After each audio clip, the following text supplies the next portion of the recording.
ভাঙ্গা উপজেলা পরিষদ চত্বরে উপজেলা প্রশাসন এবং কৃষি সম্প্রসারণ অধিদপ্তরের যৌথ উদ্যোগে 3 দিনব্যাপী জাতীয় ফল মেলার উদ্বোধন করা হয়েছে।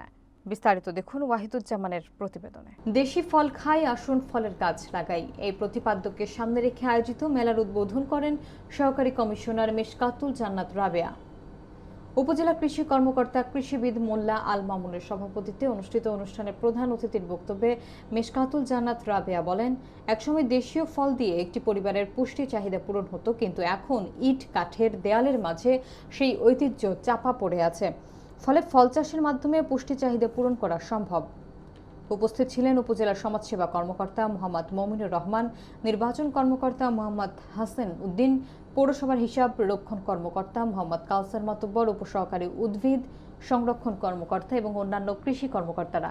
মেলার স্টলে আম, কাঁঠাল, লিচু, পেয়ারা, কদবেল, খেজুর, আনারস সহ বিভিন্ন জাতের দেশীয় ফল প্রদর্শন করা হচ্ছে। পাশাপাশি ফল চাষ সংক্রান্ত তথ্য, চারা উৎপাদন এবং রোপণ পদ্ধতি নিয়ে কৃষি কর্মকর্তারা পরামর্শ দিচ্ছেন। এবং আপনাদের মাধ্যমে আজকে ফলমেলার যে উদ্দেশ্য, ফলের যে ফুটিয়ে তুলবেন, আম, কাঁঠাল থেকে শুরু করে জাম, লিচু, যে দেশীয় ফল আছে ওই ফল দিয়ে কিন্তু একটা পরিবারের ফলের চাহিদা মেটানো হতো। কিন্তু এই জিনিসগুলো এখন যেহেতু ইট কাঠের দেয়ালের মাঝখানে চাপা পড়ে যাচ্ছে।